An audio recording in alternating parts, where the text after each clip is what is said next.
Welcome to the Prosperity Pathways podcast. My name is Erica Darshell, and I'm here with Chef Anthony Thomas. Welcome. Yes. Thanks for having me. I appreciate it. Thank you, and I appreciate your time. Absolutely. So we're going to start off our interview today with our first question, which is, what inspired you to embark on a culinary career in the culturally rich DC environment?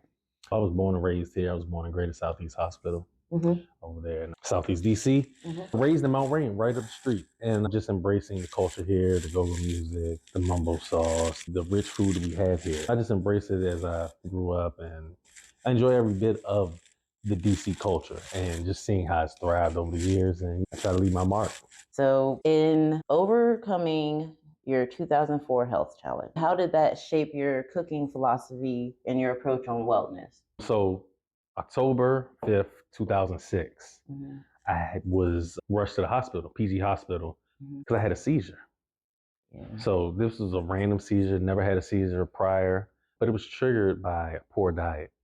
I was eating a lot of sodium dishes. Let's just say college kids, how college kids are, just eating Taco Bell, eating a lot of fast food.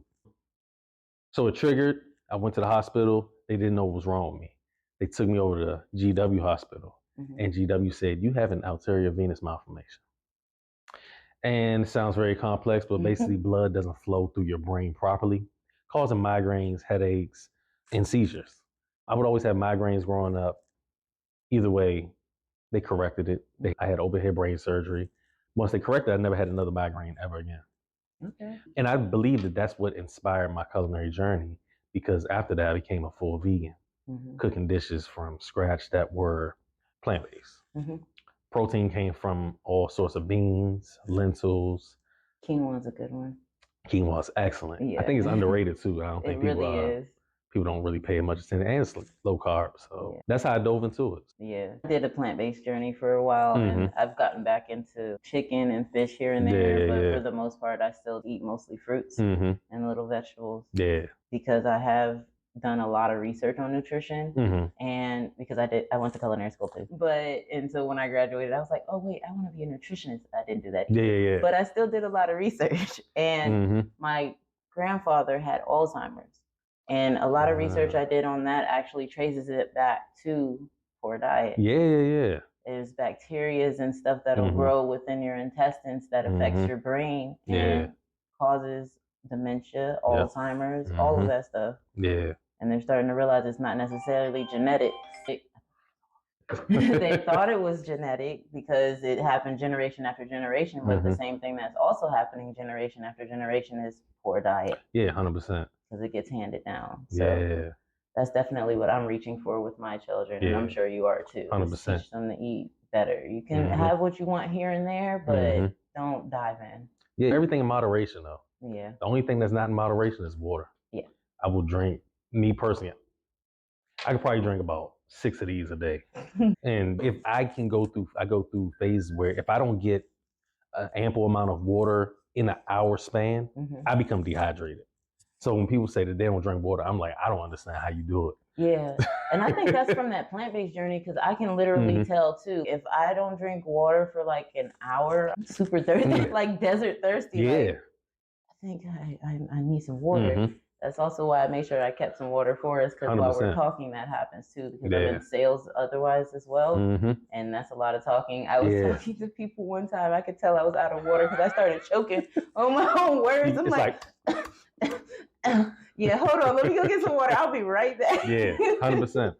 Yes. All fall and winter, I keep a big half gallon in my car, and I probably can finish that in about 4 or 5 days. And that's just my car ride.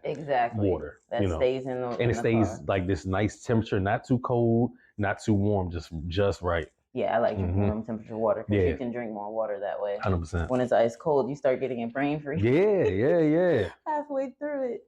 So our next topic is going to be your catering company. Launching your catering company. Boy, I'm having a terrible morning. You need some water. I need some more water. Hold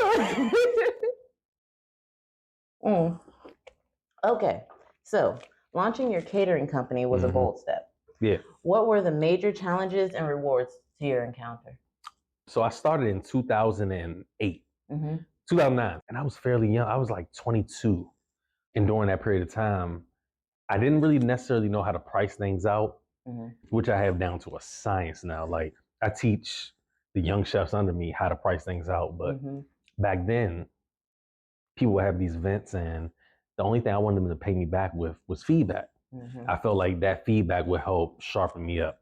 So I would contribute the dish. I'm like, I'm not going to do your whole event, salad, starter, appetizer, main course. Let me just contribute a dish to your event, your function, your baby shower, and just let me know what y'all think. Good way to start, though, because then you can share that feedback as you grow. 100%. It helped me to realize, okay, balance. Okay, too much dill. Okay, not enough seasoning. Not enough sea salt. Too much crab. Whatever it was during that period of time. And, just cooking, I mean, like literally, I probably ate out once a month. Like during that period of time, even now, it's probably like once a month. Yeah. I don't even eat any fast food, really. If I'm gonna stop and I want to grab something, if I stop and I want to get something, like while I'm on the road, it's not the corner store fast food restaurants. It's probably 7-Eleven to grab some trail mix or something really quick, some sunflower seeds. Peanuts, almonds, those salt and vinegar peanuts. Oh my goodness, those are some of my favorites. Like, I used to do the spicy ones, but they're too salty. Too much sodium. Way too much. But I started the catering business, and that's how I started, by getting feedback from people on certain dishes, which I feel like helped project me to a different level. And some of the hardships are, of course, dealing with our own people and people having these expectations that they should get something for nothing. Always. Just because they, brother, sister, like, where's my discount? Even working in retail, they'll come in, oh, I know such and such, which is the owner's name. They'll say his name. Oh, I know such and such. Where is he? He's not here. Even when he's there, he tells us when people ask for him, you can call him. If you have his number, then you're close enough that he'll answer. 100%. If you don't have his number, then no, you're not about to get a discount or something for free, because that's the only reason you're looking for him. And we don't do that to anyone else but our own people. Exactly. It's a devaluing mechanism that people try to utilize. Another thing is, people, let's say they pay for my services. Then after they pay for the services, they'll ask questions like, well, does this come with that?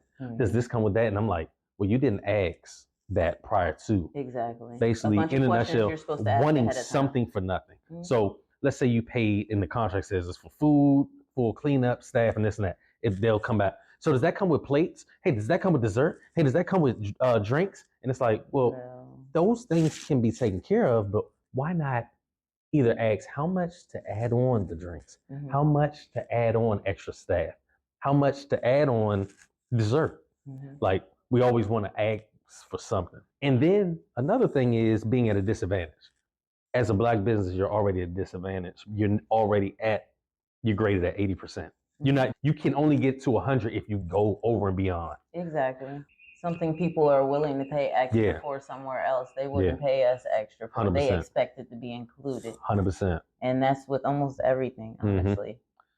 So you're already at a disadvantage, because another problem, and this is a hardship, I really technically don't deal with it now, but I know what it felt like to go through it, is the expectation that something is not done properly.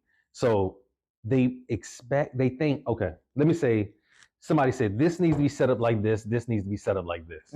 If they come in, they'll be, see, this is why I don't deal with Black business, because I told him to have it like this and like this, but he had it like this and like this. Yes. It's always looking for an issue. So the only way you can win with your own people, most times, is if you gave them this, you gave them this, you also gave them this, and you gave them this, and you even threw in this, because and then sometimes you a mediocre rating, and you'll still be at 90 to 100. Like, we never can just give our own people, I don't know, a level playing field. It's never level. That's the only I could put into that, because a lot of times somebody will go through something at a Black-owned business and do all this, and I've seen this in person. I've been with people who've done this.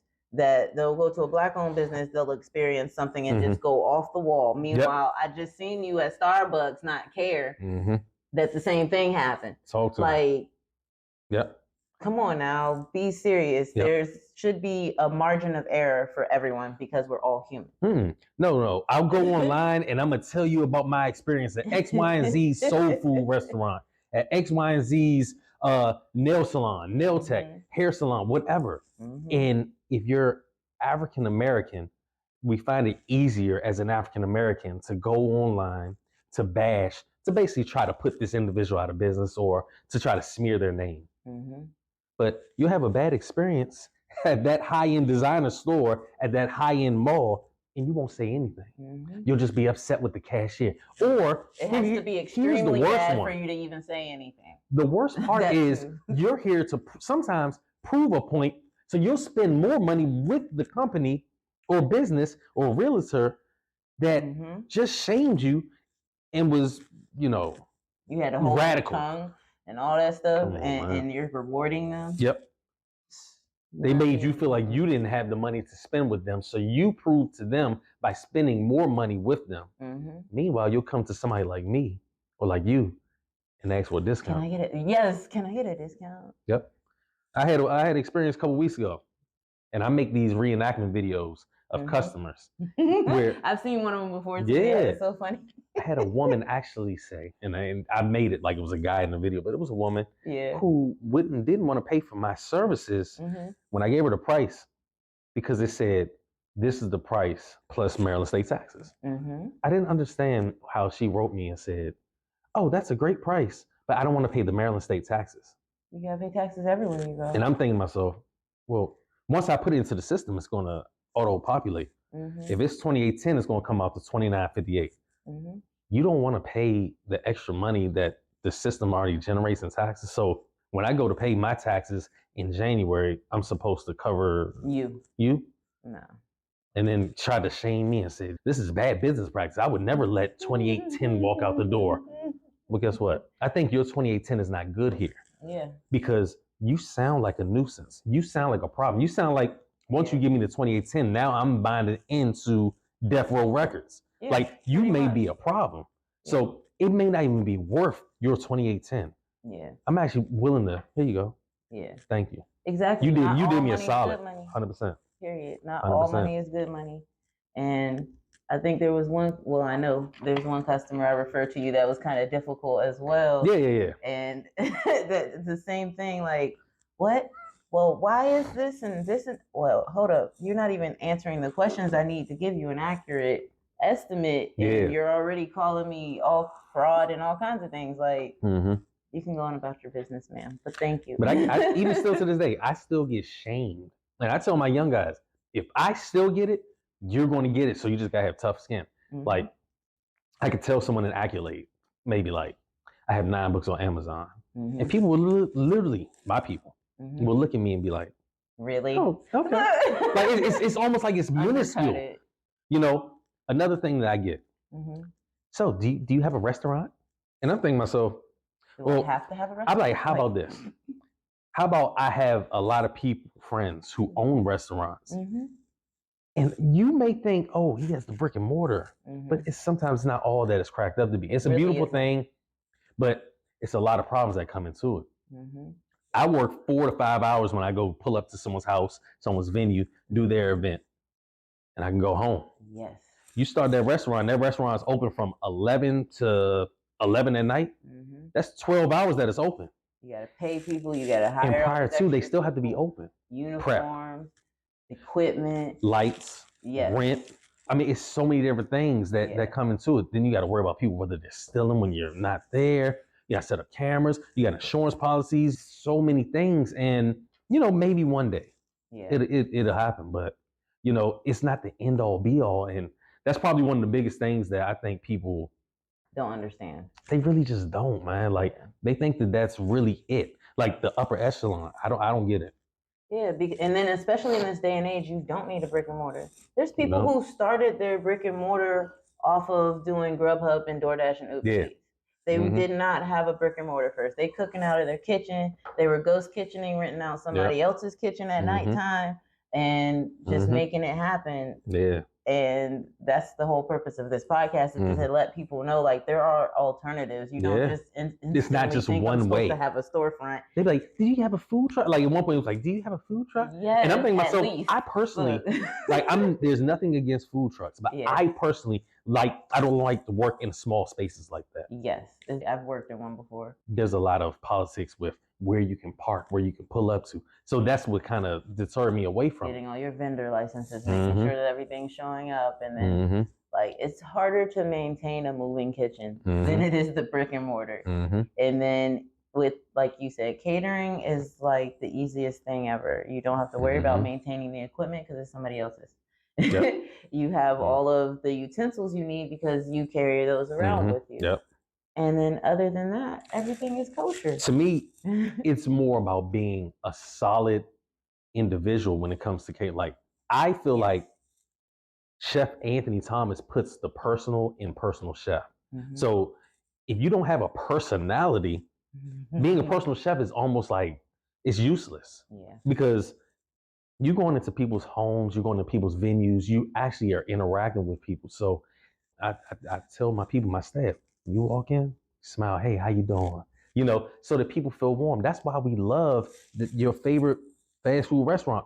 Not because the food is so amazing, but because the customer service. Yeah. So when I'm walking in, well-groomed, big smile, clean attire, that'll get you way over the hill than other things, you know. Then on top of it, your presentation of the food look good.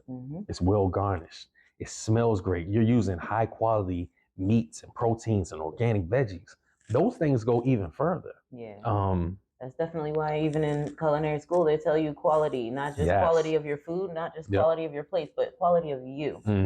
Like, be an actual genuine person. Your customer service should be as tip top as you can make it be. Yep. As well as your presentation of yourself. Yeah. But some of the good things, though, I don't want to talk about just the bad. Yeah. Some of the good things are being able to meet a vast amount of people. So, like, last week, I had an event for, was that last week? What's today? Oh, I have no idea. Today's Tuesday? The 19th. 19th. So Friday, I did an event for 200. The Friday before that, an event for 300. You know, and throughout the week, you know, doing events 50, 60. It's a numbers game. And the more people I meet, the more people I can potentially cook for. So if I've been doing this for 16 years, you cooking 50 people this day, 60, 70, 100, 2. And then, you know, it's just the numbers, and then people telling other people, like, your reach is unlimited. So, you know, they say, oh, it's a word of mouth thing. Like, at some point, the word of mouth kind of exhausts itself, because if you're constantly giving great quality food, great quality service, your name is just going to ring bells. So whenever somebody thinks of a chef or someone to cater X, Y, and Z, you're the name that pops up. Exactly. And then on top of it, giving out great content online, and, you know, showing people, you know, just that little bit of you, you know, you, your wife, you, your husband, you and your kids, you and, you know, whoever. Yeah. It draws people to you. They will buy from you. 100%. Yeah. And that's actually how we met, at one event that you were catering for, and I was making the balloon arch for it. Yep. Yep. Meet great people. All right. So our next topic is about your 9 books, including children-focused ones. Yep. What drives your passion for writing, and what impact do you hope to have? Yep. So growing up, I wasn't really the biggest reader, but as I got older, one type of book I will always read is recipe books. So I'm sitting there and I'm reading it. I come across a word I may not know. Mirepoix. What is mirepoix? Google. Oh, celery, carrot, onion. Okay, cool. You know what I'm saying? It's just stuff like that. So building my vocabulary. And the very first book came about kind of weird. So I would keep a notepad full of recipes. People would write me when I first got on Instagram. People were like, hey, drop the recipe. And I'm like, being a nice guy, I'm like, this is going to help me expand, which I wouldn't even do it now, but so I'm writing up, typing up recipes. One cup of this, one cup of this. I looked up one day and I had like 30 recipes in my archives, and I'm like, hold on, let me figure out how to do this on my own. So Google how to self-publish, boom, Amazon. Found out how to do it. Book cover, front cover, table contents, put it all together, and first book's on there, promote it. I'm like, I can do this. Let me find another resource. Okay, people keep asking me, how do you meal prep? Da, da, da. So I'm going to people's houses showing them how to meal prep. Let me make a book how to meal prep. Go to the grocery store, make a checklist. Da, da, da, da. Even gave them a meal plan in the back of that book. So I got a self-help book on how to meal prep. Yeah, that's all that one too. Then you got children's books, because once I had a child, I'm like, okay, so I'm making her butternut squash. Okay, I'm making her avocado. Let me show other parents who may not know what to make. And you're just continuing to add to the collection. Yeah, because I've had a lot of family that they don't have a variety of food that they eat because they don't even know how to cook it, how it's eaten. They just see people with it. They've never really had dishes on a regular basis with it. So how often you cook? I cook at home at least like 2 or 3 times a week because it usually lasts me 2 or 3 days when I cook. Yeah, okay. Yeah. So you eating in 5 to 6 days a week, and eating out maybe once. Yeah. That's really unless a good. Somebody else buys the food. that's a good ratio though. Yeah. Because, like I said, I am mostly plant-based. So when I wake up in the morning, for one, I don't eat breakfast. I've made that as part of my routine. Your body's not warmed up enough to be 100%. even want to process anything. So I usually eat around 11, and after that I'm working. I eat like 2 meals a day. That's it. I might have a snack. It might be an apple, oranges, stuff like that, and I'm good at doing that. Plus, I drink plenty of water. A lot of people don't realize sometimes when you feel hungry, you're actually thirsty. Yeah. And so that's what happens when they're overeating. And I would keep trying to coach my stepmother on doing that because she does that a lot. Yeah. I don't see her drink enough water, but she's always munching on something. Yeah. It's because you're thirsty. Yep. It's because you're thirsty and dehydrated. Yep. But I'm going to get them on the right track. Yeah. Yeah. You got to. Definitely. And I'm starting my own book too. I'm going to do a children's series after that because I do have a 13-year-old son. But I'll talk more about my book when I get further along in it. Yeah, no, but if you need help self-publishing, I got you. Yes, thank you. It's a narrative about a young lady in an urban situation, a more urban situation than Rich Dad Poor Dad was. And it's going to be a whole narrative that teaches financial literacy. Awesome. That way it's easier to take in for young adults who need the information because you can see the actual situations of it, not somebody just instructing you like, hey, do this, and shoving a paper in your hand, fill this out. Like, dude, what? Yeah. Like they don't know what to do half the time. I know when I did my first budget, my grandma had taught me my first budget. So, yeah. But then as I got older and started learning more stuff, some of her philosophies on money that she thought was good is not because she also grew up in like Great Depression times. Yeah. So that's when they started using credit and stuff like that, and they thought it was good to maintain a credit card that you're always using and stuff like that. Like, nah. Yeah. You can have a credit card, but don't always use it for everything. Yeah. Like, there's more tips on that on a different episode. Yes. So, who have been your key mentors or influencers, and how have they shaped your approach to business success? I don't really have any mentors that I can literally pick up the phone and just call and be like, hey, tell me more about, anything related to culinary arts. When it comes to mentors, I even mention people that I watch or read because that's still a regular basis that you're taking in their ideals and their perspectives. Yeah. So, are there any books, people, motivational speakers, cooks that you like to watch? Like Gordon Ramsay was my idea. T.D. Jakes is an individual who I like to listen to. First Baptist pastor John Jenkins and Keith Battle. That's for the spiritual side, and I feel like that's what keeps me rooted and humble and realizing that today you may be up, tomorrow you might be super up, but you keep that effed up attitude, you know what I'm saying? You can come down. And I've seen people do it, so I'm always rooted, and I stay humble knowing all the success you have now can be easily taken from you in an instant. But I tell you what I do, and I've done this since back then. I would study individuals who are in the same field as me, low level, bottom tier, people who coming up, or even top tier people. And when I look at what's popular. So say this is popular. I'm going this way because I never want to be considered, oh man, he's just hopping on the part trend. Of the crowd, bandwagon. Oh, he's making crab cake egg rolls like everyone else. Oh, he's making lasagna soup. Marry me chicken. I don't even want to be associated with stuff like that. Yeah. You know, so when I do things, I try to be innovative, you know. And it's crazy to just witness sometimes just doing things naturally and just seeing that it just stole my whole style. Like, you know, it happens so often. And people bring it to my attention and I'm like, yo, that's crazy. You know, from certain ways that I present the food to certain ways that I record different videos where I'm breaking things down. I'm like, hey, like this is not only resonating on other chefs or aspiring chefs. I'm like, y'all are really like mimicking. And, well, they say imitation is the best form of flattery. It's not, but I know. See, and when people say that to me, I'm like, if you truly believe that, let me give you a better example. I really do. And I told this to somebody one day. Trying to steal your ideas for the most part and run them off as your own. Like, imagine if Barack Obama was an individual who, and I always use Snoop Dogg and Obama because I feel like those are very influential people, like on some, you know, chill stuff. All the way back in the day to the Temptations. Remember on the movie they tracked down that group that was acting like them? Yeah. And that really happened to them though.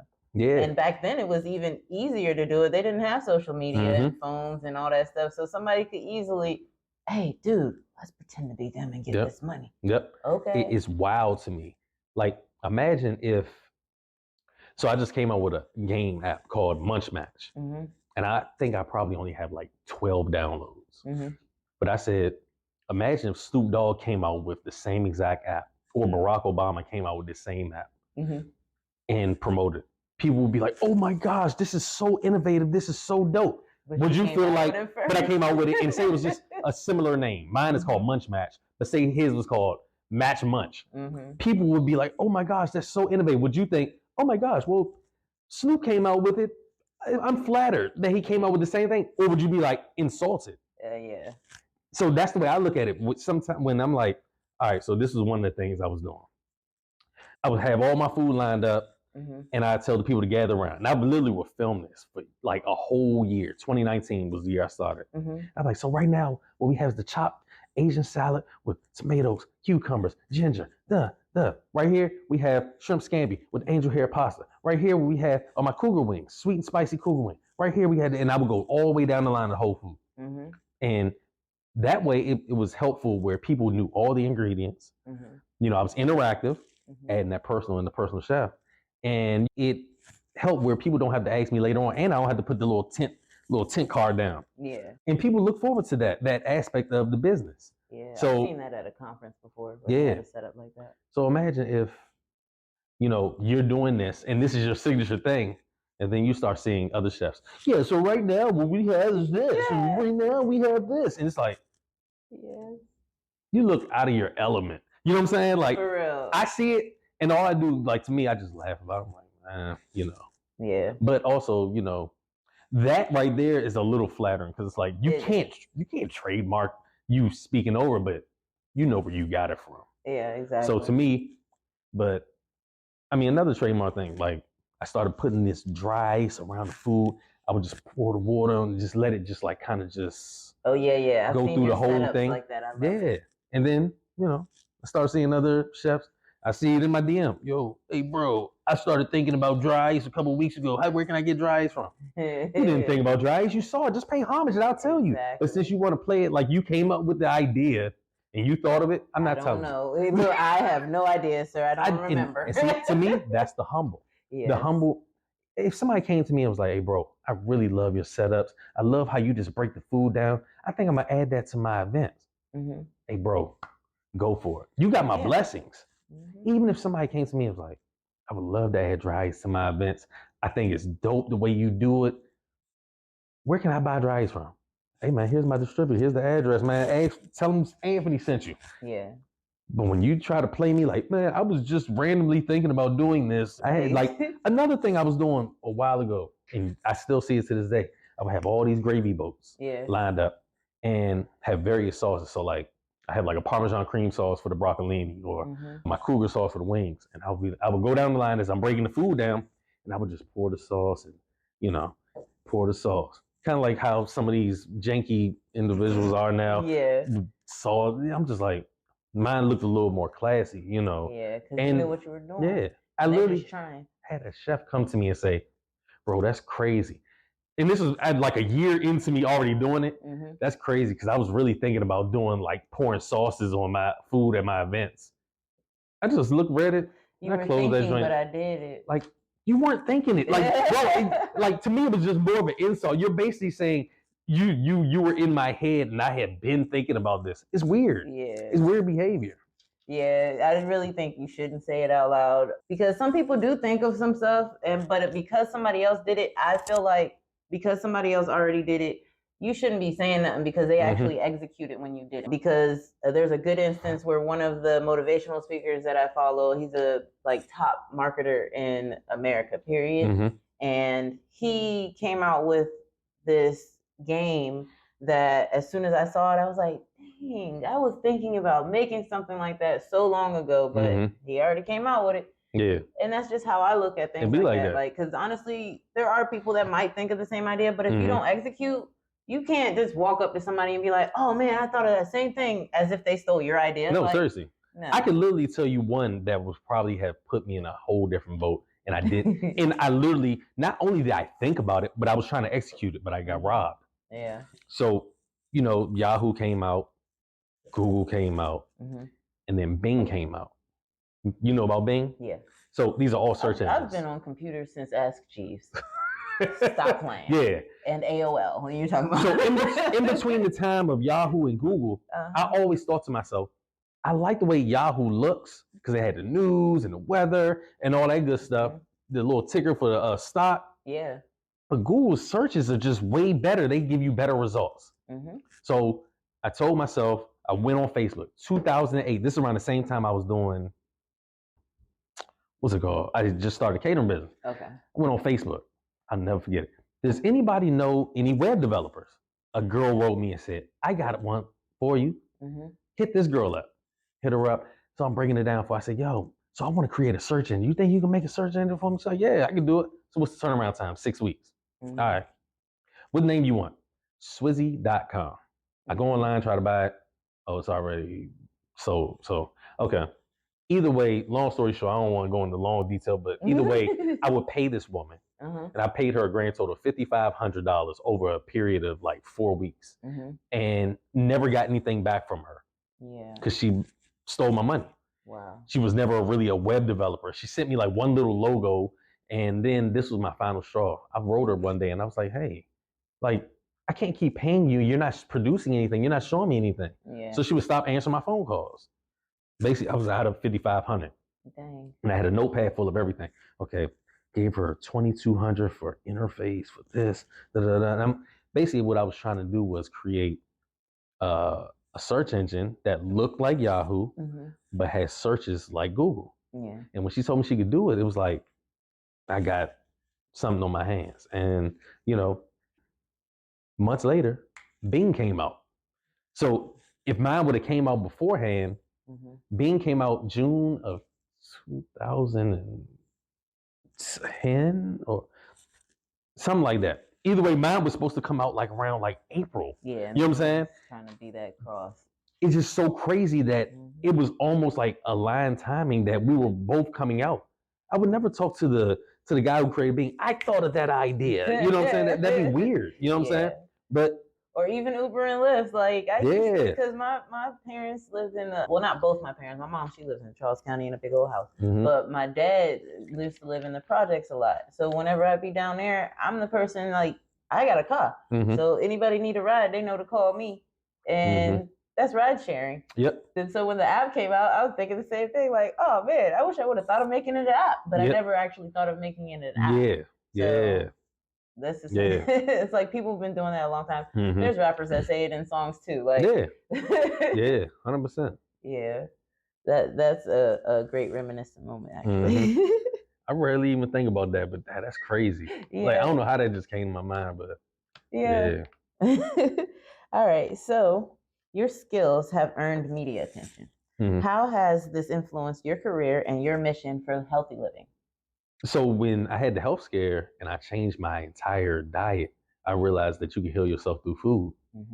So even though I eat everything, like pork, chicken, beef, turkey, whatever, I still let people know that in moderation, you don't want to consume these things too often. You don't want too much fried food. You know, you eat fruits, you eat your veggies, fish, but one thing you definitely want to do is have a well-balanced diet. You know what I'm saying? Like eating cereal every morning is crazy. Like, I mean, it's just certain things I just drink cow's milk anymore can't do. at all. Yeah. Exactly. You know what I'm saying? I would never knock nobody for doing it. I would knock nobody for eating whatever they eat. Yeah, there's random moments where I might end up having like macaroni and cheese because it's like, or something like that. Actually, it's been months. I did have some yesterday though. Yeah. And that's why when I was eating it, I was like, yeah, I haven't had this in forever. It's like not even a familiar taste anymore. Yeah.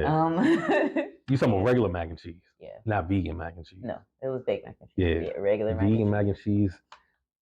I haven't even tried that yet. I've had it at my event. I have some nutritional yeast at home, and I was gonna make some, but I've actually ended up making some salmon cakes instead. Those were really good, but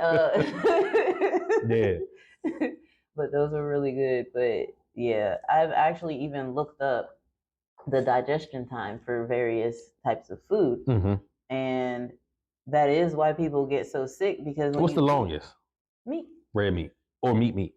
All meat. Oh, huh. All meat takes at least a week for your body to fully digest it. Meanwhile, fruits and vegetables take about 2 hours. So in comparison, that's why you are seemingly hungry all the time when you turn into vegan and stuff like that. Yeah. I feel like, but honestly, it's okay to munch on fruits and vegetables all day long. All day. It's okay. But then you got people that actually eat meat that when you tell them to eat fruits and vegetables, they always try to say, I need meat. It's too much sugar. All that sugar is in the fruit. You be like, okay. I've even found the studies, and these are actual medical studies that show that it's actually better for you to eat the sugar out of fruits and vegetables because all of the artificial sugars take longer for your body to process. Even the fake sugars that they tell diabetics they're supposed to take, your body can't even recognize those. That's also why you end up retaining more weight and they end up with gout and all that other stuff because your body is not recognizing the stuff you're putting in it. It's chemical based. It's not actually sugar, so it doesn't know how to break it down. It's confused. I'll tell somebody, look, you want to change your entire eating, go on a Daniel fast. I'm talking about when, like, you say you got desires to eat pastries and you can't give up your cakes. You got to have ice cream every night. You got to have frappuccinos and, you know, all that other stuff that may be bad for you. I say may be bad. Yeah. Go on a Daniel fast. Peanuts, pistachios, almonds, blackberries, blueberries, fruit, grapefruit, oranges. Yeah, all those I eat lemons. Antioxidants and stuff. I eat lemons and limes like an apple, you know, and just try it. And I say, just try it for 3 days. Watch when you come back on the 4th day how you feel about certain foods. But if you really do it for 21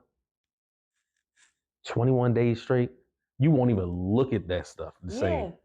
But because almost everything you listed are antioxidants and stuff like that, so it's going to help get all of that toxic stuff out of you. Those are literally my favorite though. Yeah. Like the peanuts, the almonds, the pistachios, watermelon, grapefruit, lemons, limes, pineapples. Like I could literally eat those every single day. So, mango is my favorite. Mango, oh my goodness. Mango, apples, oranges, lemons. Yeah, those are my favorites. Grapes, blackberries. I don't grapes. Care for raspberries though. I will say, I know raspberries are kind of iffy because they're, I don't know, this texture of them. Mushy. But yeah. But I will say, I forgot what I was about to say. I'd be like that. My bad. Oh. I was talking about the mangoes. Oh, grapes. So I really love grapes, but I stopped eating them because everywhere I go, they don't have seeds. Right. Which is unnatural. Yep. And when you go to the organic section, they still have no seeds. So why people don't realize that this is wrong and they're tricking you, I have no idea. But anything that grows naturally and organically has a seed because it has to reproduce. This goes from human to animals to plants of all kinds. So why are we getting these grapes with no seeds that are supposed to be organic? So how are they growing them though? Exactly my point. Are they really great? Like, okay, like the watermelons that don't have seeds. I'm like, how do they get the seeds out? But then you see the white seeds in there. They're genetically modified. They still have those. I want to see that process. I know, right? Like, I wonder if there's a video on YouTube. There's documentaries about how they're doing this genetic modifications. So a lot of time they're crossbreeding, which people don't know either. They see GMO and they know it's bad. They don't know what it means. GMO means they've genetically crossed these plants with different illnesses, viruses, like pesticides, so that they can fight bugs instead of spraying it with pesticides. That's literally what they're doing. So they're mixing our food with all of these viruses and stuff like that so that the plant can fight the insects, but then we're eating it. Yeah. And they're wondering where all these diseases and allergies have coming from that have not been present for centuries, and now for the past couple of decades, it's been growing rapidly. Yeah. And then especially in America, like that's why there's so many foods that are banned overseas that aren't banned here. Right. There's stuff that they sell us here that they make differently in order for them to sell it overseas. They're poisoning us. They're making money off of it, hand over fist. And people don't want to listen. They want to listen to their doctor that's making more money off of you. The sicker you are, the more money they make. The more you have to send to see them, the more prescriptions you have to get. Yep. And then you get the side effects from the prescriptions. And then you're back. Like, it's an endless cycle. Yeah. America makes their money off of that stuff. But it's crazy how so many people are actually still living though. Yep. Living long lives too. Yes. But the good thing I have noticed about the people who are living longer lives, they don't eat as much of the stuff that is poisonous. And I'm using that leniently. I'm not saying you're actually poisoning yourself, which you are kind of, but still. Anyways. But yeah, they don't eat as much of that stuff, and they work. They work jobs that actually physically keep them fit. Yeah. Instead of sitting on their butt all day long. That's why there's a lot of people who do work from home who are realizing, okay, they have like the standing desk, or the people who work in the office, they have like that treadmill, like it's a walking desk. And so it's so I think that's the coolest thing though. It popped up in my feed the other day. Me too. I don't have a use for it because I'm not really on a computer so much, but I'm like, hey, if I was, and then the desk like looks like this, but it's like taller. Yeah. And you can so just you walk. can literally So you're getting like steps in, you know what I'm saying? Lots of steps. Yes. Yeah, I'm pretty low. But it's still early. Yeah. I try to get I ride the bike, so I ain't worried about it. I did 24 miles the other day. That's what's up. And I did a 2 hour drive. I don't never do no 2 hour on the bike, but I had the time. I gotta get mine fixed. The inner tube is messed up. So. Oh, you talking about a bike? I was talking about the Peloton. I'm talking about a real bike. I go out outdoor bike. And ride my bike. So. Yeah, my mom has a Peloton too. Yeah. I could get in a bike club. I'll definitely. Yeah. I don't know. I'm kind of solo flyer. Maybe eventually I'll get in a bike club and ride with other people. Yeah. So your initiative in sharing vegan recipes with HBCUs is notable. Like we're over here by Howard University. Just a red flag. I like Howard University, so I don't mind putting them in my videos. And Hampton University too, even though they're rivals a little. All right. What motivates this, and what impact do you see on the community? So I went to a HBCU. It wasn't one of any of the ones you listed. I went to Bowie State. Oh, okay. But just being able to give them a part of something that I feel like they need, and I feel like with the company that I partner with, I stand behind their product. Go Legendary has great plant-based ground. And, I use it on a regular basis. I got a freezer full of it. And just being able to implement various dishes. So the latest one was at Morgan State, where... My brother went there for a little while, too, before he joined the Coast Guards. That's a good school, man. Yeah. And fairly affordable, But I created this chicken sandwich for them. Chicken. Right. But the vegan version. And, they had it and they were sharing it with the kids. And the kids were just like... Why I call them kids, huh? They're adults, but yeah. Technically still are. Some of them will still agree with me. And it's so crazy. There was one I work with that said that, like, I was like, well, you're grown. She was like, no, I still feel like a kid. I don't want to grow too fast. I was like, I'm glad you Well, that's odd, though, because most time they don't think like that. Normally they think they're fully grown and I can't teach you nothing. Okay. And they're hard to talk to, but you know, when we did that rolling out of the chicken sandwich, like they loved it. Yeah. Yeah. I appreciate them letting me be a part of that, you know, that mission. So that sounds awesome.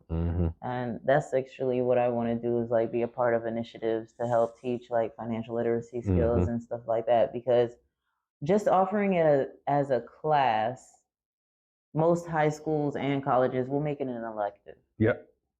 Instead of making it mandatory. And I feel like it's something that should be mandatory. Even if it's only a 1 semester class. Like it should be something that's mandatory. Yeah. And I'm willing to even volunteer time for that. Like I've told people that. It was one lady I told that. I was like, I'm willing to volunteer my time. She said, no, you're going to get paid. I was like, okay. I was like, she's like, I'm going to help you. Okay. Yeah. But it's important. Yeah. It's just very important. And that's why even everything that I learn, as I learn it, I teach it to my son. Even if it's not fully developed, I go back. Hey, I found out this too. Here, look at this link. Look at this link, because he's on his phone all day anyways, and he will go look at it. He'll go look at stuff and glance at it, and because I'll give him a quiz on it. Yeah. I'll give him a little quiz. Yeah. You know, mama don't play. Yeah. I want him to learn all the good stuff before it's too late. People wait till their children are 18, 19, 20, or never. Yeah. And never teach them about paying bills. People get their first apartment and they're in there with no furniture and stuff for months, and the water's off because they don't know what to do and they don't know how to set all that stuff. You know, this younger generation, they're not as privileged to have seen a transition of things. So a lot of stuff they don't really even necessarily know. You ask somebody 17 what an encyclopedia is and watch them be like, is that an animal? You know what I'm saying? Like they really just, there's certain things that they just don't know. You know what I'm saying? You know, but then there was things that we didn't know. Yeah. You know. That's very true. So but we would find out because we had different generations. Research. We, like J. Cole's called it middle child, like we're in between. We know what the old school people know, but then we have kids, or we may be the latter end of our generation is the one that's part of that, those kids that grew up with mostly computers and stuff like that. They don't know how to write a letter. They don't know how to write in cursive. They don't know how to write in cursive. But they don't teach that. Yeah, because you don't have to actually sign papers anymore. You literally go online. Even when they have you sign, that's not really signing, because signing, we had to learn how to do handwriting. Like you use your finger. We're back to slavery days where you could just put an X and that's your signature. Yep. Basically. No, seriously. That's literally leave your mark. That's why they tell you that's not even signature back then. They told you to leave your mark or whatever that was. Yeah. It's crazy.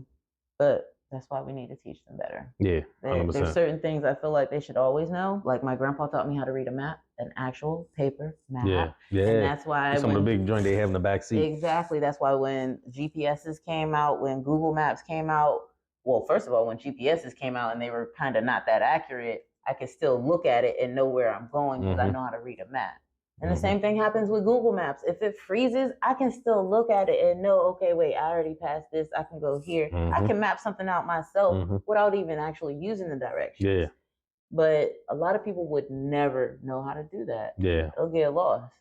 They're in their phones. They walking into stuff.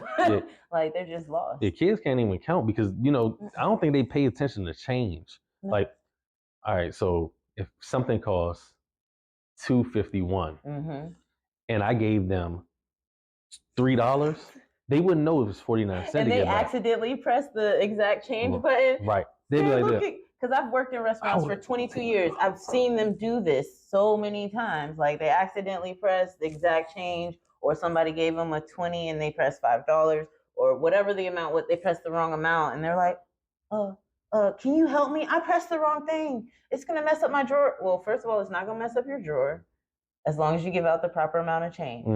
Oh, well, how do I know what that is? Do the math in your head. Yeah. I can't do that. I got you. Because everything is all about swiping cards. So really, they don't have to calculate nothing. Yeah. It's going to always be the exact change. So yeah. It's happened so many times. And that's honestly what motivated me to do what I'm doing now. Because like I said, I've been in food service for 22 years. I've worked at ODU campus. I've worked at Boston Market. I've worked at KFC, Taco Bell. I've worked at so many different restaurant concepts. And normally the crew is young adults.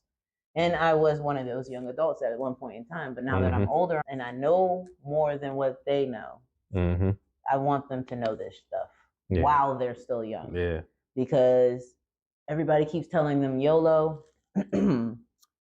YOLO does not mean go out and mess up your younger years. Because honestly, your younger years is the best time to get as much money as possible before you get too old. And then that way, when you do get old, you got money stacked. Yep. Like buying $1,500 jeans and $600 shirts will never make sense to me. Just to go get dirty or go get drunk, probably spill a drink on it or sweat all in them. It makes no sense. Like, but that's how the young generation thinks, though. Yeah. I mean. Yeah, it's crazy, but we're gonna move forward from that because they're gonna learn, and it'll be a progression. Our economy moves in waves, and so right now this is the wave of kids who a lot of their parents didn't want them to have to go through what they went through, so they babied and pampered them, or they just aren't teaching them. They're just ignoring them. They just put them in front of a TV or a tablet or a computer or a gaming system, and they actually don't even raise their kids at all. So we have to learn how to actually take control of our children's future by teaching them. What was your first car? My first car was a 87 Mustang. What year were you born? 87. That's why I bought it. whole point I'm trying to make is my first car was a 91 Honda. I was born in 86, right? Try to find a kid right now who's going to get a car. Let's say they were born in 99, right? So they're about 20s. My math off too. About 25. Right. I guarantee that 25-year-old don't have no car from 99. That 25-year-old has a car with a payment and all kinds of that stuff. Is maybe not even a payment. Parents went out and dropped $16,000 on a brand new Nissan. You know what I'm saying? Like, they're so privileged, you know. And maybe I got animosity because I wasn't privileged. I worked hard for everything I got. You know what I'm saying? Like, but like everything just seems to just be handed to them, without the so they don't even calling my parents to say, appreciate "Okay, help me." Right. You know, and like that lack of appreciation. So even with my daughter, I do stuff like this, and I teach her, like, I'm like, so what is this? She'll be like, lamb chops. So like, and then I'll show it to her like in the rack form, then I'll show it to her in the cut form. Like, this lamb chops when you cut them. What's this? Oxtail. She can identify anything. Onions. She know an onion from an apple, from a pear, to, you know what I'm saying? And it's because I teach it to her. Early. Yes. I taught it to my son too. And that's what goes back to us saying the generation after generation don't know how to eat healthy. Yep. They don't even recognize what the healthy stuff is. They go in She knows how to read the back of the nutritious facts. And she'll be like, this has a lot of total fat. This has a lot of saturated fat. My son does that too. So, you know, and that's how I teach them young. But also something like this I'll do. Like, let's say I'm sweeping up. I'll be like, hey, Asham, and that's my 8-year-old. I'll be like, hey, can you run and take this bag to each room and dump the trash into each thing? And guess what? She's earned her money. So it's not like, oh, okay, here you go. Here's $10 to go to Claire's. You know, here's $20 to go buy some Roblox. I don't do that.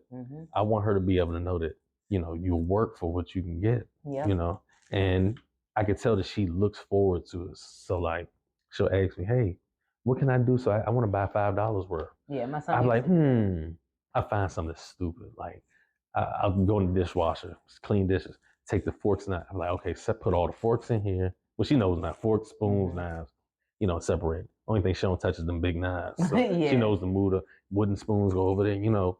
So she mentally knows that you have to work to earn money. Not like how a lot of the young generation where they could just text mom or text dad, cash at me. Like, what? And the craziest part is it'll be middle class and lower, like poor people that actually do that. And it's crazy because you're creating more poor generations. They know to just be frivolous with their money. Because that's what you're doing. You're teaching them how to just be frivolous with their money. And I actually read something the other day where one parent who's a motivational speaker, all his kids are grown and are living awesome lives because of, you know, he contributes to part of the stuff that he taught them. And one of them was after they got a certain age, the chore, instead of doing chores, they got allowance for reading books.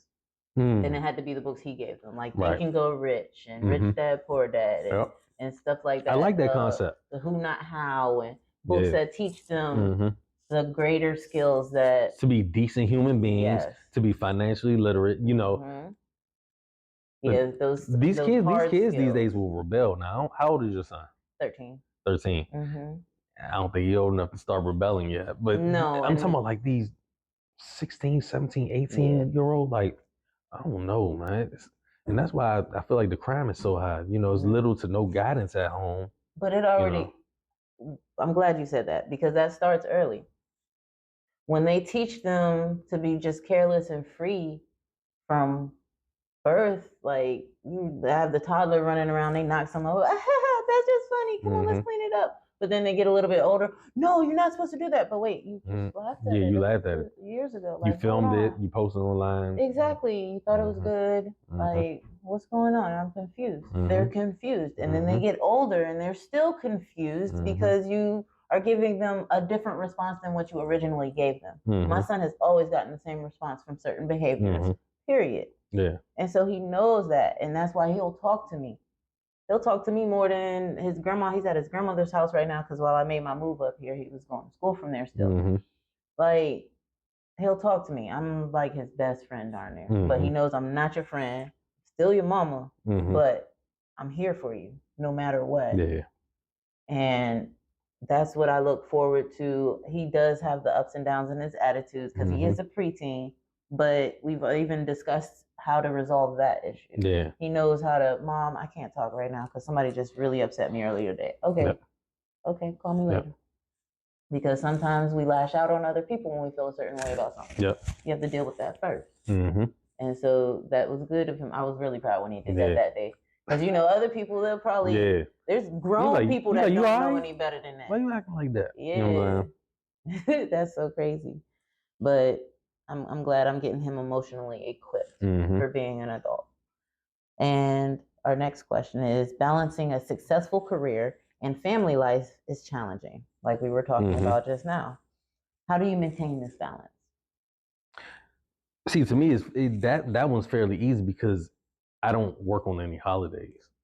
You know, I was taken away from multiple holidays when I first started out, when I first started getting, you know, 2 and 3 events a month, which to me, I'm doing like 16 a month now. But when I was getting like 2 and 3 a month, it was like Mother's Day, Father's Day, Thanksgiving, maybe a random event in between time, even working like Christmas. Like it was crazy. So, and I realized I was being taken away from those, you know, valuable family situations. I remember one time I had to go to work on Black Friday, and I'm like it felt bad, you know, being away. So now that I control my schedule, I make sure that I schedule that time for them. Food service has always been that way because, like I said, I've been in food service for 22 years. So the only time I had holidays off is when I was working on college campuses. Right. And so this past 2 or 3 years that I've been out, well, 3 or 4 years now. It feels great though, right? It feels great. It really does. Yeah. It really does. I didn't mean to cut your wisdom. Were you finished with that topic? Oh yeah, no. I was just basically saying that, you know, I make sure that they get that valuable time with me. Yeah. And let's say it's January, and then I book the Friday, Saturday, and I'm off Sunday. And then the next week is Saturday and Sunday. And then I book up just having the third week. That fourth week, I won't let nobody book no events. I'll spend the whole weekend with them. You know, I pick them up from school every day, you know, so I still get that bonding time every day unless I have a random event on a Tuesday, Wednesday, whatever. But you know, that little bit of time in the car, you know, that means a lot to them, you know. That's why I make sure I call my son every day on video call, not a regular call. Video call every day. And while he's been down there, because he's in Virginia, so while he's been down there, I go down there once a month, whether it's for a weekend or if it's a school holiday, I'll go during the week because it's easier for me because I usually work weekends at the job I'm at. So it's nice. And then we're closed on holidays, so that's awesome too. So I've gotten to spend time with him. It's a lenient schedule, so I can still, like his birthday weekend, I had that whole 3-day weekend, 4-day weekend I took off. That's awesome. Yeah, so I love it. It's ideal once you get to that point where you can spend balanced time between professional, personal, and family. Because a lot of people put family in the bucket with personal, but personal is something separate because you have your own mental health that you have to work on in order for you to be valuable to your family. And if you haven't worked on that, then your time with your family sucks. Like, that's the only word I could put for it, because you're one of those people that's letting out your anger, frustrations, deep-rooted whatever on other people, and that's not cool. So, reflecting on your journey, can you share a pivotal decision or moment that significantly contributed to your financial success? Pivotal moment, September 2019. I was at an event, beautiful home. I never forget it. I'm really good with dates. So September of 2019, went to this home. They hired me on a Monday. The event was on a Wednesday. And typically I don't let people hire under that short notice, but cool. They paid, and I get there. The event was supposed to start at 6. The event was set to start at 6 p.m. I got there at 4, prep, had all the food ready by 6. Well, had all the appetizers, because they had salad, starter, appetizer, main course. Had the salad ready, plated up, boom. It was only 8 people. And I remember the crab cake, made the crab cakes, boom, put it on separate plate, garnish. And then I get there, and 6 o'clock rolls around and nobody's there. Okay. 7 o'clock rolls around, nobody's there. I talked to the assistant. I'm with you for an hour and a half of your event, because I think that's the amount of time that, if you're eating, that you probably need. Salad, starter, appetizer, main course, 90 minutes. I told the assistant. She had an assistant. Like I said, big house, probably does something big, major. I said, hey, look, I think we about to be in overtime, because they haven't even started eating and nobody's even here yet. She's like, oh yeah, we'll just pay you later. I got you. All right. 8:45 rolls around. The first guest comes in. Wow. They're like, yeah, trust me. However long we need you here, you're good. Serve them salad, appetizer, grill some steaks, boom, mashed potatoes, asparagus, broccolini, boom. They're done. Clean the kitchen. Assistant was like, yeah, just call me, email me tomorrow. I got you. 3 hours of overtime, $220 an hour. Just pay it, you know what I'm saying? Send it through Zelle, Cash App, or I can invoice you, you pay with your credit card. Yeah. I send them that email, I get an email back. The crab cakes were made with this. It wasn't even good. That strange sauce. The salad, I don't know what that mysterious salad dressing was. The steak wasn't even cooked to the right temperature. I cook and I clean. Yeah. Wow, it's no food left on the plate. So I'm confused. Yeah. And then you didn't even entertain us. And I'm like, the chef's not supposed to be the entertainer. Dance or something? Like, come on. Or fling shrimp in your mouth like a hibachi. First of all, they're in a whole separate dining area, and I'm in a kitchen. I read it. I said, you know what? This doesn't even solicit a response. Yeah. I'm gonna take that 3 hours on the chin. It is what it is. That $600, $660. I'm good. Just don't call me no more. Save you in my phone is do not allow to book any future events. Yeah. Don't call me. But one thing stuck out to me. You did not entertain me. And I was just like, I don't know what type of entertainment she was looking for. Yeah. So that was Wednesday. I had an event that's coming up Saturday. I said, you know what? I'm sure they still follow me online. Let me show them what entertainment is. Yeah. And I told the dude that was the assistant that I was with, I said, yo, just start filming this. So their event was in the basement of the house. It was an all-girls event. And that's when I started the sauce pouring thing. I made various sauces for all of the different dishes. And I said, I'm not going to put it on there right now and then serve them. I said, I'm going to pour it. So I walked down the stairs. I'm bringing everything down. It wasn't as polished. Like I had certain things in pots with the handles. So it still gave like this, kind of grungy, rustic look, but it was cool. I was about to say, it still works. Yeah, it wasn't like in the gravy boat, like I was doing. So I see some of the ladies are still waiting for them to get dressed and whatnot. So I bring everything down, bringing it down the stages. I said, all right, go. He starts filming. I'm going down the line. Sauce pouring, da-da-da. And then all you hear is one of the ladies, hey girl, you need to hurry, come out here, you need to see this. So I'm going down the line. I'm just acting like I ain't paying them no attention. Yep. Pouring sauce, come over here, stand right here. I said, yo, zoom in a little bit. I want you to get a close up on this. Pouring the sauce, and I'm like, this is what I'm gonna start doing. Mm-hmm. So I'm gonna start pouring sauces at my events. 2019. Mm-hmm. And from that point on, that became my signature thing at my events. Because people start hiring me just so they can get this aspect of not only good food, but this aspect of entertainment, of sauce pouring. And I feel like things really took off at that point in time. Yeah. I did a whole lot of events. But then the 2020, March, was when the pandemic hit and it shut things down. So I mean, even when I was making videos, I still was doing sauce pouring in the videos. You know what I'm saying? So I could still maintain my signature. How did COVID affect your business? I just couldn't do no more events. I was just doing drop-offs. Oh, yeah, because I wasn't going to nobody's house. Oh, yeah, no. And then I would just wear a mask when I would go to people's actual houses. Okay. You know what I'm saying? So, because nobody knew how people were getting it. They were like, sure, I wore my mask and I still caught COVID. You know what I'm saying? Mm-hmm. And then I didn't catch COVID till December of that year. But I'm glad I didn't catch it at all. At all, that's good. No, yes. Yeah. That is good. That's a good immune system. Yeah.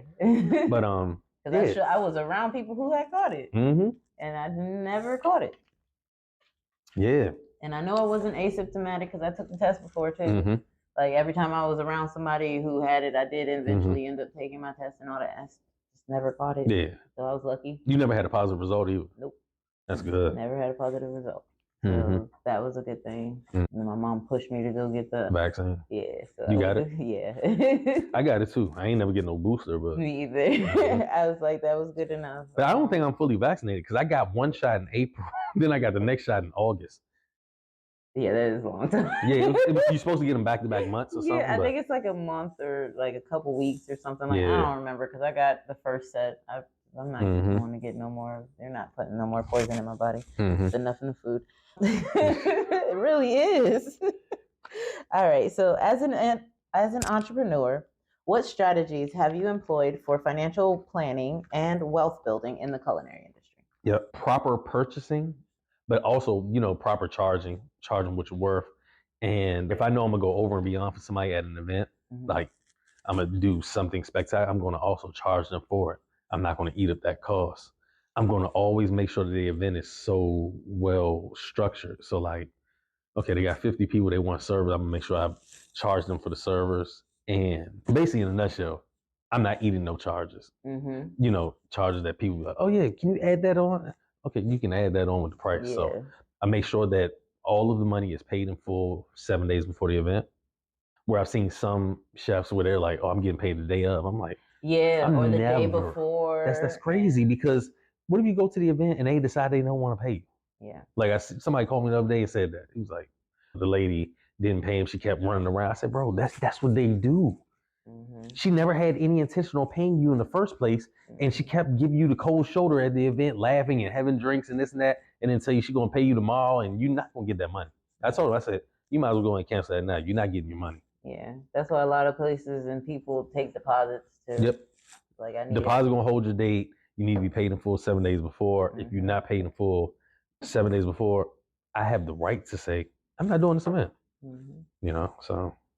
Yeah. And if you try to get me, within the 7 days. So if your event is Monday and you want the event on Thursday, you got to pay it in full. Yeah, you got to pay me right now. any event that's over, I used to say 5,000, but now it's 3,000. Your deposit has to be paid in cashier's check. Yeah. You know why? Because you can end up where somebody called their bank. Yeah, this is an unauthorized transaction. I know, even with the card or paper check. I'm not playing that. But guess what? You can't do that with a cashier's check because you had to go inside that bank and make it out to Anthony D. Thomas. And, I'm not taking that type of hit for an event that, I execute. Especially not of that volume. Like, yeah. Nobody wants to wait. I mean, you don't want to take that hit for no amount of money. Yeah. But, for an event of that high price, I'm not doing that. Yeah, that's understandable. Cashier check, or I'll meet you and get cash. Cash or cashiers. That's it. I gotta check them bills too. And I got a clipboard that I leave when I leave from the event. You have to sign off. Yes, check. I did. Yes, everything was clean. Yes, I'm fully satisfied. Yes, and your signature. And I got a witness with me. Not taking no chances. Yeah, because I'm sure you probably had people who come, oh, you lost this or you broke this and you ain't cleaned this. Like, none of that happened, but. I had a woman when I was in Vegas. I had sent my team to an event, and she said, "And your team didn't even clean my kitchen." I said, "Well, I got the video right here." Because they know you got to film and document this stuff because people will try their hand to try to find a reason that they do with black businesses to try to get a refund or get money back. Yeah. You know. And it's mostly our own people doing it to us. It is. And it's so crazy. Well, yeah, mostly because I've seen it from I know others. other people too, because there's some people that are just difficult anyways. But most other races, they don't do that. I'm not even going to say most others, because white people do it to each other too. Like Asian people I've run into, and a reason I say Asian people, because they can be Cantonese, Korean, Chinese. They actually try to look out for each other. When it's their business, they leave tips and all that. The Jewish people too. They'll pay the reasonable price. They're not going to overpay you though. Like they look out for each other. There's nobody who actually, unless you're adolescents will always, like when they're under like 25 and under, they're always going to try to ask for a cheaper discount. Sometimes they don't care about coming out their pocket though. Yeah, I know a lot of them that don't. It's been very frivolous. Well, guess what? It's probably not coming out of their pocket. It's probably coming from their mom or dad. Exactly. So. That's exactly why. Because they're not actually paying. They don't know the hard work that was put behind those dollars to even provide. So that's why they don't know. They have no concept of that. They didn't have to do it. 100%. Yeah. So our last question for today is going to be, what advice would you give to someone facing challenges while embarking on their wealth building journey? Yep. If you're having a problem with wealth building, you should sit down and actually do a diagram and break down all your monthly expenses, where your money is going. What are you spending your money on? If it's things that aren't necessary, you go into the liquor store, you keep stopping at various coffee shops every morning, you stopping at fast food joints, you may have to cut that out and figure out how can you make adjustments to your, so you can save more money, keep more money coming in. Yeah, that's what I've been teaching on my Wisdom Prosper Wednesdays for the past couple of weeks, actually, most recently, is about creating, first of all, starting with financial tracking. So actually pay attention to what you're spending, whether you have to write it on physical paper or if you're digital and you need to open up an Excel spreadsheet or just put it in a Word document and keep track every time you spend money. And after a week, look at what you spent all your money on throughout the week. Or sometimes take cash out. So when people on my team, like I'll ask them, do they want cash? Like, nah, I want a cash app. Cool. Or if they give a cash tip, they're like, nah, I want a cash app. Sometimes it's best to have cash. They're like, oh, it's gonna go faster. Yeah. So if anybody says that it's gonna go faster when you get cash, that means you already know. That means you just be swiping your card. Exactly. I'd rather have cash and say I'll just use my cash for the next 3 days, or this is what I'm gonna utilize for gas and this and this and this. So that's very, very helpful. Yeah. If I go to a casino, let's say I want to gamble, right? I'm gonna take out a certain amount. If I come up, I come up. But there's no going back to the ATM. So there's set budgets on certain things, Yeah, that's that discipline, and that's lacking in this generation because they don't know the discipline of it. So that's why they would have to actually sit back, because they probably couldn't even, if you ask them right now, where did you spend your money for the last 3 days? They might not even be able to remember everywhere they spent money for the last 3 days. So that's why it would be important to start with tracking it and then making yourself a budget, a realistic budget. A realistic budget. Like you said, you could pull out, so whatever your entertainment and free spend money, you could pull that out the ATM. That way, once the cash is gone, it's gone. Don't go swiping for it. All your bills can come off your card. And then that way it's simpler. That's the way I started doing it at first. And now I have a secured card that I use for what I would have used for cash, just to build my credit back up and all that stuff, because I I had completely cleaned up my credit in 1 year. I went from 540 credit score to a 720 by the end of the year. That's awesome. Going hard. I was working like 52 to 60 hours a week. I was doing DoorDash, Uber, and Lyft, and I was sleeping like 4 hours a day. Yeah. At most. At most. See, that's good for like a year. You can't do that for like 3 and 4 years. It's gonna That's catch why up I'm not doing it again this time. I'm gonna take my time. Yeah. I'm gonna take my time. So I know exactly what to do to be able to fix all of that stuff, and I also know exactly what to do when you mess it up. Because right after I built my credit up and I had these cards and stuff I could use, I was spending wisely at first, and then I was like, but I'm like 30 years old and I've never been to a concert. Yeah. I've never done this. I was like, I'm just gonna go do it. Yeah. Like I took my mom to a concert. Yeah, you should. I went to a couple of different things, and so I'm gonna pay that stuff back now. Yeah. No, I'm with you. Yeah, because like that's the thing, you can't take it with you. No, you so can't. I do tell people like you have to enjoy your money. Yeah. But at the same time, just blowing it and not having it is beyond me. Yeah, and then once you have children, or for those people who don't have children and plan to have children, it's nice to be prepared for them 100% ahead of time, especially for the people who don't have kids yet. Like you can prepare for them now. Yeah. And that way you don't have to worry about it. So even if you do have an oops moment down the road, you're prepared. Yeah. Because a lot of times people try to plan out pregnancies and it doesn't happen. Or even the people who plan to not have pregnancies and then it ends up happening. Because I've known people who've been on shots and pills and still ended up getting pregnant, put on condoms, dang broke, still ended up pregnant. Like there was a boy that I had met, we worked together, and he was telling me about how he had waited until he was like 19 to even start having sex and ended up having sex with somebody and the condom broke. So you have a baby and you just started doing this. Yeah, that's wild. Or even more famous, Patrick Beck-Davis, who is a motivational speaker. And that's what happened to him too. His very first time when he was like 15, 16, she got pregnant. He said he did not have sex no more. He joined the military when he turned 18 because of the baby and all that stuff. Like he didn't have sex again until he joined the military and all that. Like because your very, very first time you end up with a baby, like I would have stopped too. Yeah, that's traumatizing though. It is traumatizing. It's like that's exactly what they warned me about. Yep. Oh, I can only imagine. But this was a very great conversation. Yeah, most definitely. And I enjoyed it. I appreciate you spending the time. Yeah. And I look forward to all of the information that we can share, any interviews we end up doing in the future, working together. I got a birthday coming up, so I might hit you up for that. Yeah. So, you let me know. I got you. Yes, you're in good hands. Thank you. Yep.